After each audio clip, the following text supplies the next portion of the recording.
Elle est l'aviatrice féminine la plus célèbre de l'histoire. Bienvenue sur WatchMojo.com et aujourd'hui, nous en apprenons davantage sur la vie et les accomplissements d'Amelia Earhart. Née le 24 juillet 1897 à Hutchinson, au Kansas, Earhart est devenue intéressée à l'aviation après avoir assisté à un spectacle par un as du pilotage durant son adolescence. En 1920, son père et elle ont pris un vol de 10 minutes à un aérodrome. Suivant ceci, elle a commencé à travailler ici et là pour ramasser de l'argent pour des cours de pilotage qu'il a finalement pu débuter le 3 janvier 1921. Pour se mêler aux autres aviateurs, Earhart a coupé ses cheveux et s'est mis à porter un veston de cuir usé, ce qui amplifiait son image de garçonne. Rendue en octobre de 1922, elle battait déjà des records, devenant la première femme à voler à 14 000 pieds. Finalement, le 15 mai 1923, on lui a remis sa licence de pilote, faisant d'elle la 16e femme à en recevoir une. Tandis que certains l'admiraient comme étant une aviatrice prééminente, d'autres qualifiaient ses habiletés comme étant tout simplement adéquates. D'une façon ou d'une autre, elle a amassé un total impressionnant de 500 heures non accompagnées avant 1927. Après que Charles Lindbergh ait traversé l'Atlantique en solo en 1927, Earhart a été approchée pour être la première femme à le faire, malgré le fait qu'elle n'a pas actuellement piloté l'avion et elle et son équipe ont été accueillis avec beaucoup de fanfare à leur retour aux États-Unis. Suivant ce triomphe, la célébrité d'Earhart a grandi, elle a été contractée pour écrire un livre, faire des tournées promotionnelles et endosser plusieurs produits. En août de 1928, elle est devenue la première femme à faire l'aller-retour de l'Amérique du Nord en avion. C'est autour de cette époque qu'Earhart a été demandée en mariage par George P. Putnam, qui avait aidé à planifier et à promouvoir son vol transatlantique. Le couple s'est finalement marié le 7 février 1931. C'est l'année suivante, à l'âge de 34 ans, qu'elle a effectué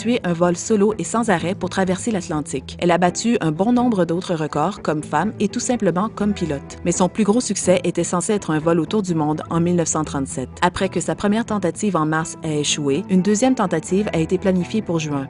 Earhart et le navigateur Fred Noonan sont partis dans le premier du mois et sont finalement arrivés en Nouvelle-Guinée le 29 juin.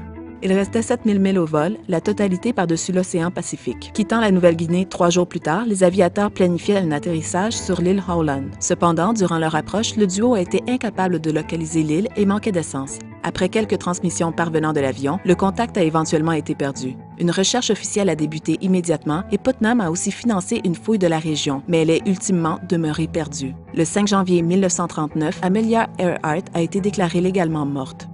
Pour bien des années, le mystère a entouré la disparition d'Earhart. Les amateurs de conspiration suggèrent la possibilité qu'elle était une espionne ou qu'elle a pris une nouvelle identité. Elle aurait pu atterrir sur l'océan ou sur une île différente où elle a éventuellement péri. Quel que soit son sort, son héritage la place comme étant une figure centrale dans l'effort d'amener le voyage en avion dans la conscience publique et comme étant une pionnière pour les droits de la femme.